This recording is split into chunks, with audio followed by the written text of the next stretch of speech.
Hello and welcome. I'm Ijoma Onyato. Tonight, Federal High Court in Abuja stops INEC from proceeding with the collation and announcement of the governorship election in Bauchi State held on March the 9th, 2019. Divergent reactions trail court order on governorship election in Bauchi as protests break out in the state capital over stoppage of results collation in Tafawa, Balewa Council. Southern Kaduna indigents take to the streets of Abuja in protest against continued killings in Kajuru Council. And Cyclone Idai triggers massive disaster in southern Africa as death toll rises. On business news tonight, Securities and Exchange Commission assesses 2019 appropriation document and impact of capital market on budget implementation. And in sports news, Super Eagles head coach Gernot Rohr receives a full complement of his 23 invited players ahead of Friday's 2019 AFCON qualifier against Seychelles. And from Abuja, Senate concurs with House of Representatives, approves 30,000 naira as new national minimum wage as 2019 appropriation bill passes second reading in the upper legislative chamber.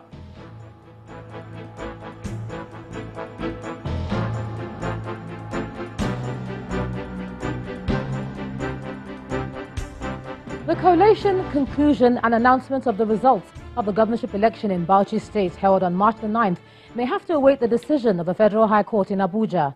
The court today stopped the Independent National Electoral Commission from proceeding with the exercise earlier in the day. Justice Iyang Ekpo gave the order following an ex parte application filed by the All Progressives Congress and the incumbent governor of Bauchi State, Muhammad Abubakar.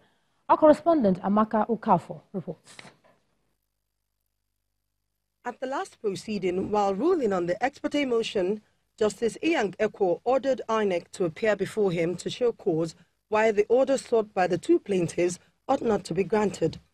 Instead of complying with the order of the court, INEC, represented by Mr. Tanimu Inuwa, approached the court with a motion challenging its jurisdiction. Counsel to the plaintiffs, Ahmed Raji, however, opposed the application of INEC, informing the court that the order issued on Monday asking the electoral body to show cause why the request of the plaintiffs should not be granted had not been obeyed. Responding, counsel to INEC admitted that the order had not been complied with and requested to address the court orally on the issue. However, his request was refused by the judge. Justice Ekpo held that since the ex parte application was in writing and duly served on INEC, it behoves on the electoral body to appear before the court with a written or formal response. In his ruling, the judge granted the interim injunction restraining INEC from resuming, concluding and announcing the governorship election results in Bauchi State pending the determination of all issues raised by the plaintiff in their originating summons. Justice Ekpo also granted accelerated hearing in the matter and ordered parties to appear before him on Wednesday, the 20th of March 2019, to present their positions in the substantive suit. We approached the court with a motion ex parte, and then the court directed that INEC should be served and they should come and show cause why those interim orders restraining them from going ahead with the collation should not be made. So today when we met, and the INEC didn't show any cause, and then the court now decided that, look, he would rather go into the substantive matter. But meanwhile, the status quo antebellum before the dispute arose should be maintained. The plaintiffs in the suit are challenging the decision of INEC to resume collation of results of the election that was earlier declared inconclusive. Amaka Ukafo, Channels Television News. Meanwhile, protests have broken out in the streets of Bauchi following a court order issued to INEC to discontinue collation and governorship results for the Tafawa Balewa local government area. The electoral body says it will comply with the court order until the case is determined by the court of law. Our correspondent Hajara Aliyu reports. A day filled with anticipation, with all eyes on the INEC headquarters in Bauchi, amidst hopes that controversies surrounding the governorship election result for Tafawa Balewa local government area will finally be put to rest.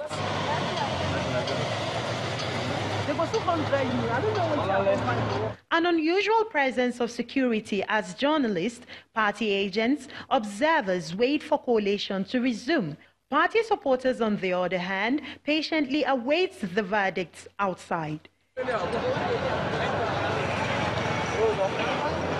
Shortly, the INEC Resident Electoral Commissioner for Bauchi communicates the umpire's official position. The state constituency results will continue to collect and announce the result as it affects the state constituency.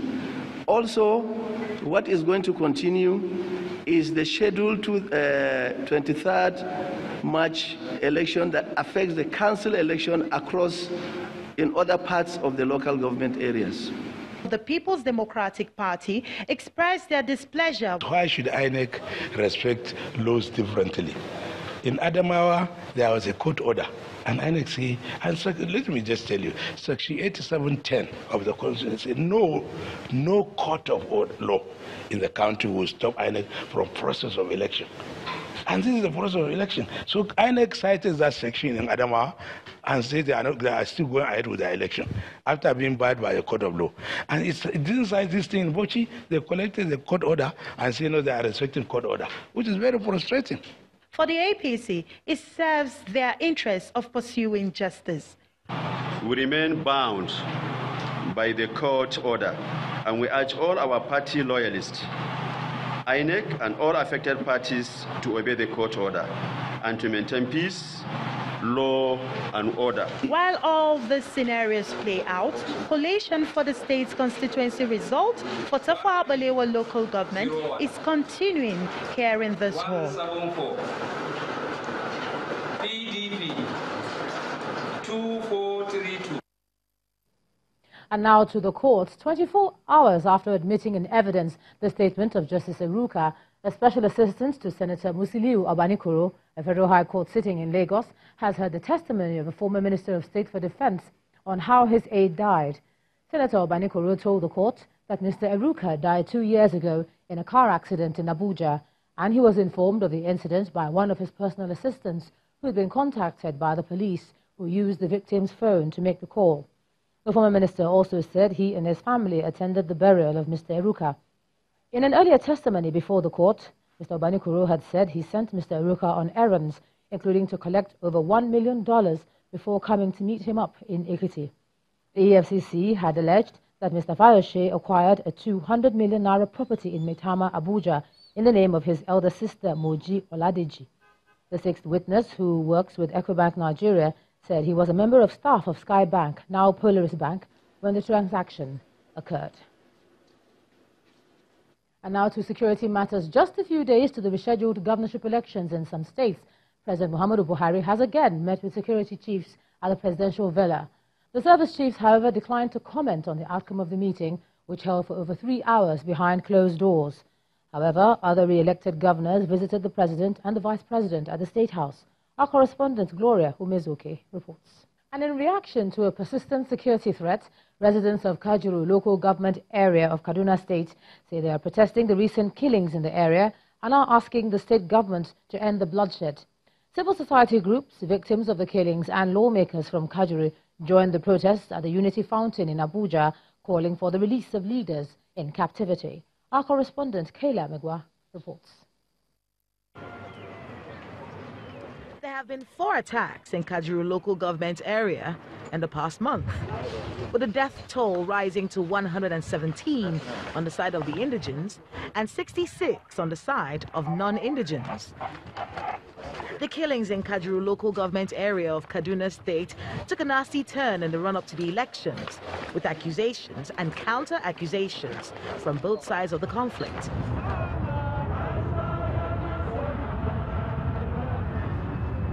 The protesters here are from the Coalition Against Kajuru Killings, and they are accusing the state governor of making statements that could incite more violence. We didn't hear a word from government with regards to who was killed, with regards to some messages of hope and consolation to the communities. And then he reported a few days afterwards that 66 Fulanis were found dead, and then he also inferred that there could be reprisal after then, and that was just basically the genesis of the crisis. In Nigeria, hundreds of people are being killed in southern Kaduna, and the news is not awash for such. And therefore, we felt it is necessary, if we stay in Kaduna, our voices may be drowned. Among their demands are that their leaders in custody be released. We feel oppressed as a people, and we want to know why the elders have been locked up. It will interest you to know that I'm not talking from the point of law here. I'm just his daughter. But every time we go to court, the state keeps saying they're still investigating. So as I talk to you, none of the elders has been charged in a high court yet. Lawmakers of the Kajuru people also made an appearance at the protest in the nation's capital and stated their demands. We want the IG, all security agencies to come and tell us why has there not been stopped.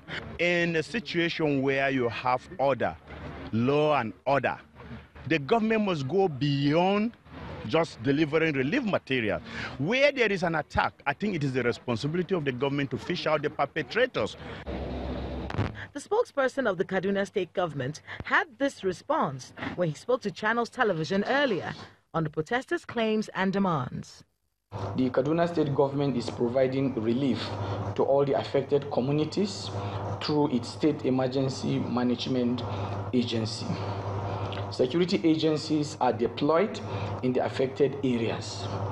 Beyond troops and police, the willingness of communities to live in harmony is the most sustainable guarantee of peace. Southern Kaduna has been the venue for several killings over the decades. They're asking for justice for their leaders who have been incarcerated, they said, by the Kaduna State government.